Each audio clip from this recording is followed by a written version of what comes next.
Senator Ed Markey, thank you to all of the organizers who have made today's celebration of Dr. Martin Luther King Jr. and his remarkable legacy possible.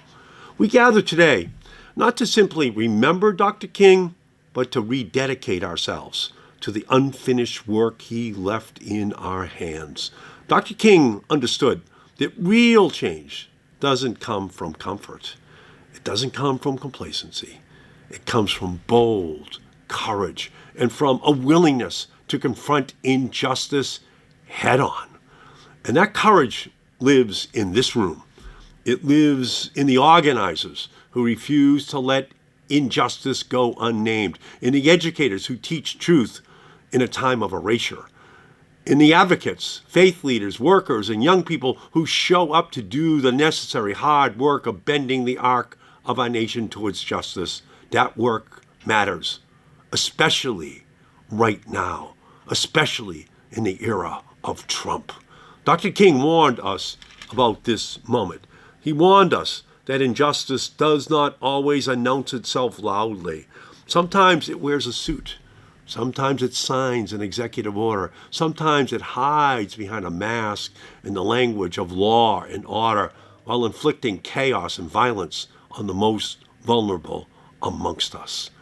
This administration, the Trump administration, wants us to believe that division is strength, that fear is leadership, that inequality is inevitable. He wants to make America great again by making America hate again. But Dr. King taught us something different. He taught us that democracy is not self-executing, that justice does not roll on the wheels of inevitability, that progress only comes when ordinary people decide they will no longer accept an immoral status quo. Our history reminds us that in the darkest hours of our nation, it has always been the strength, the resilience, the moral fortitude of organizers, advocates, and freedom fighters who have led the way forward with light. Today and every day, let us recommit ourselves to the hard work, to telling the truth, even when it is costly, to loving this country enough to challenge it to be better, to building the beloved community, not someday, but right now, today. Dr. King's dream was never about comfort. It was about transformation.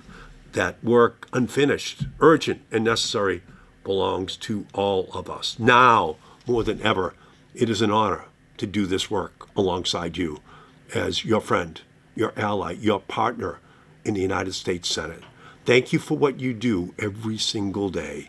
You are the lights that Dr. King lit through his mission. And as Dr. King used to say, at the heart of darkness, at its darkest moment, that is when you can see the brightest stars that are shining. That's who all of you are in this darkness, those bright stars.